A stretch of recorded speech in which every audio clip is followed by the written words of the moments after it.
क्या आपने कभी सोचा है कि कुछ लोग बड़ी आसानी से रिच बन जाते हैं, जबकि कुछ लोग जिंदगी भर पैसों के लिए स्ट्रगल करते रहते हैं? ये सवाल देखने में आसान लेकिन बहुत ही गहरा है, और यहीं से शुरू होती है रॉबर्ट कियोसाकी की मशहूर किताब रिच डैड पुअर डैड। ये सवाल हमें सोचने पर मजबूर करता है कि क्या अमीरी और गरीबी केवल लक का खेल है, या इसके पीछे कुछ और गहरे रीजंस हैं? क्या यह हमारी सोच, हमारे डिसीजंस और हमारे एक्शंस का परिणाम है? रॉबर्ट कियोसाकी की यह किताब हमें इन सवालों के जवाब खोजने में मदद करती है। इस रेवोल्यूशनरी किताब में कियोसाकी पैसे के बारे में हमारी सोच को चैलेंज करते हैं और उन हिडन प्रिंसिपल्स को उजागर करते हैं जो असली वेल्थ बनाने में मदद करते हैं। कियोसाकी बताते हैं कि कैसे हमारे सोसाइटी में फाइनेंशियल एजुकेशन की कमी है, और यह कमी हमें इकोनॉमिकली वीक बनाती है। वह हमें सिखाते हैं कि पैसे के बारे में सही नॉलेज और अंडरस्टैंडिंग कैसे हमें इकोनॉमिकली इंडिपेंडेंट बना सकती है। इस किताब में कियोसाकी ने अपने लाइफ एक्सपीरियंसेस को साझा किया है। उन्होंने अपने बचपन में मिले दो फादर फिगर्स, उनके अपने पिता जो पुअर थे और उनके दोस्त के पिता जो रिच थे, के जरिए हमें दिखाया है कि पैसों के बारे में उनकी सोच और बिहेवियर में कितना फर्क था। उनके पुअर पिता, जिन्हें वह पुअर डैड कहते हैं, ने हमेशा उन्हें अच्छी एजुकेशन प्राप्त करने और एक सिक्योर जॉब पाने की सलाह दी। वहीं उनके रिच पिता, जिन्हें वह रिच डैड कहते हैं, ने उन्हें पैसे के लिए काम करने के बजाय पैसे को अपने लिए काम करने की सलाह दी। कियोसाकी ने अपने पुअर डैड और रिच डैड के बीच के अंतर को और भी गहराई से समझाया है। एक घटना में उनके पुअर डैड ने उन्हें सिखाया कि कैसे एक अच्छी नौकरी और स्टेडी इनकम ही फाइनेंशियल सिक्योरिटी का रास्ता है। वहीं उनके रिच डैड ने उन्हें सिखाया कि कैसे एसेट्स में इन्वेस्ट करना और पैसिव इनकम जनरेट करना असली फाइनेंशियल फ्रीडम का रास्ता है। दोनों की बातें सुनते और समझते हैं। वह अपने पिता की शिक्षा के महत्व को समझता है और अपने दोस्त के पिता की व्यावहारिक समझदारी को भी। वह देखता है कि कैसे दोनों के अलग अलग नजरिए उनकी जिंदगी पर असर डालते हैं। एक तरफ उसके पिता की शिक्षा उसे एक स्थिर नौकरी दिलाने में मदद करती है, लेकिन आर्थिक तंगी से उबरने में नहीं। रॉबर्ट के पिता ने उसे सिखाया कि कड़ी मेहनत और अनुशासन ही सफलता की कुंजी है। दूसरी तरफ उसके दोस्त के पिता की व्यावहारिक समझदारी और निवेश की कला उसे आर्थिक रूप से स्वतंत्र बनाती है। रॉबर्ट इस द्वंद्व में फंसा हुआ है कि किसकी राह पर चले। वह देखता है कि दोनों के अलग अलग नजरिए उसकी जिंदगी पर कितना गहरा असर डालते हैं। अंत में वह यह समझता है कि शिक्षा और व्यावहारिक समझदारी दोनों ही जीवन में महत्वपूर्ण हैं, और दोनों का संतुलन ही उसे सफलता की ओर ले जा सकता है। रॉबर्ट ने सीखा कि वित्तीय शिक्षा और निवेश की समझ भी उतनी ही महत्वपूर्ण है जितनी औपचारिक शिक्षा।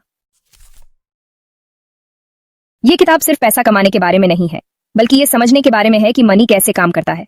पैसा कमाना एक आर्ट है, लेकिन उससे भी ज्यादा जरूरी है कि हम उसे सही तरीके से इस्तेमाल करना सीखें। फाइनेंशियल लिटरेसी यानी पैसों की समझ आजकल बहुत जरूरी है, और इसी पर जोर दिया गया है। ये समझ हमें न केवल अपने खर्चों को कंट्रोल करने में मदद करती है, बल्कि हमें फ्यूचर के लिए भी तैयार करती है। कियोसाकी कहते हैं कि स्कूल हमें जॉब के लिए तैयार करते हैं, लेकिन पैसा कैसे हैंडल करें ये नहीं सिखाते। स्कूलों में हमें गणित, विज्ञान और इतिहास जैसे सब्जेक्ट्स पढ़ाए जाते हैं, लेकिन फाइनेंशियल एजुकेशन का अभाव होता है। इस कारण से बहुत से लोग अपने जीवन में फाइनेंशियल प्रॉब्लम्स का सामना करते हैं। वे अपने खर्चों को कंट्रोल नहीं कर पाते और कर्ज में डूब जाते हैं। हमें खुद ही फाइनेंशियल एजुकेशन लेनी होगी। हमें अपने बच्चों को भी इस एजुकेशन के इंपॉर्टेंस के बारे में बताना होगा। बच्चों को छोटी उम्र से ही पैसों की समझ देना बहुत इंपॉर्टेंट है।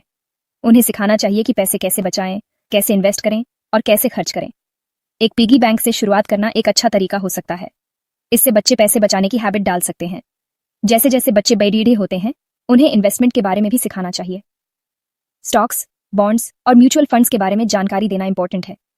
वयस्कों के लिए भी फाइनेंशियल एजुकेशन महत्वपूर्ण है। उन्हें अपने रिटायरमेंट प्लान्स, इंश्योरेंस और टैक्स प्लानिंग के बारे में जानकारी होनी चाहिए। आजकल कई ऐप्स और ऑनलाइन टूल्स उपलब्ध हैं जो हमें अपने फाइनेंशियल गोल्स को प्राप्त करने में मदद कर सकते हैं। फाइनेंशियल न्यूज़ को पढ़ना और समझना भी इंपॉर्टेंट है। इससे हमें मार्केट कंडीशंस और इकोनॉमिक चेंजेस के बारे में जानकारी मिलती है। कुल मिलाकर फाइनेंशियल लिटरेसी हमें अपने जीवन को बेहतर बनाने में मदद करती है। यह हमें सेल्फ रिलायंट बनाती है और हमें अपने फ्यूचर के लिए तैयार करती है। इसलिए हमें फाइनेंशियल एजुकेशन को प्रायोरिटी देनी चाहिए और इसे अपने जीवन का एक महत्वपूर्ण हिस्सा बनाना चाहिए। कियोसाकी की कहानी में उनके दो पिता थे, एक अमीर पिता और एक गरीब पिता। अमीर पिता ने उन्हें सिखाया कि पैसे को कैसे काम पर लगाना है, जबकि गरीब पिता ने उन्हें नौकरी करने की सलाह दी। अमीर पिता ने उन्हें एसेट्स और लायबिलिटीज के बीच का अंतर समझाया। उन्होंने बताया कि एसेट्स वो होते हैं जो आपके लिए पैसे कमाते हैं, जबकि लायबिलिटीज वो होते हैं जो आपके पैसे खर्च करते हैं। इस एजुकेशन ने कियोसाकी को फाइनेंशियल फ्रीडम हासिल करने में मदद की। उन्होंने रियल एस्टेट और अन्य इन्वेस्टमेंट्स में पैसा लगाया और फाइनेंशियल सक्सेस पाई। उनकी स्टोरी और एजुकेशन ने लाखों लोगों को इंस्पायर किया है।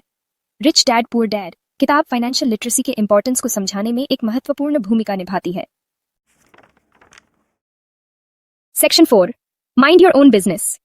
माइंड योर ओन बिजनेस, ये सुनने में थोड़ा रूड लगता है, लेकिन यहाँ इसका मतलब अलग है। कियोसाकी बताते हैं कि उनके रिच डैड ने उन्हें सिखाया कि नौकरी के साथ साथ अपना खुद का बिजनेस या इन्वेस्टमेंट भी जरूरी है। इससे हम फाइनेंशियली इंडिपेंडेंट बन सकते हैं। ये चैप्टर हमें सिखाता है कि अपनी इनकम के सोर्सेज कैसे बढ़ाएं और अपने फाइनेंशियल गोल्स को हासिल करें।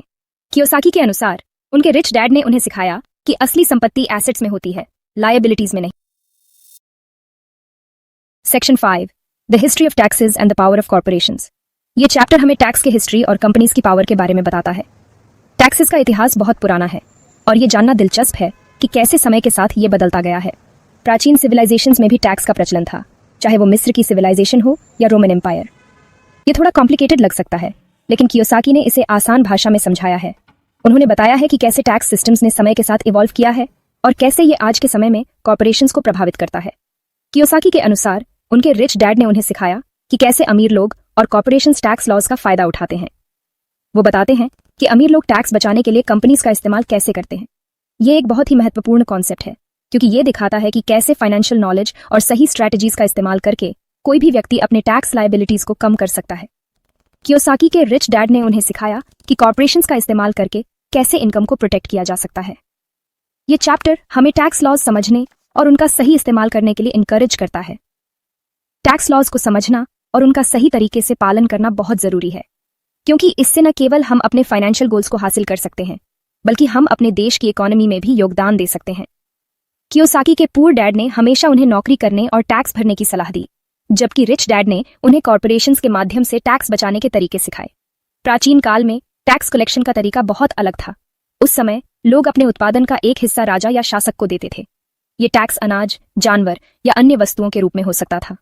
समय के साथ जैसे जैसे सोसाइटी और इकोनॉमी विकसित हुए, टैक्स कलेक्शन के तरीके भी बदलते गए।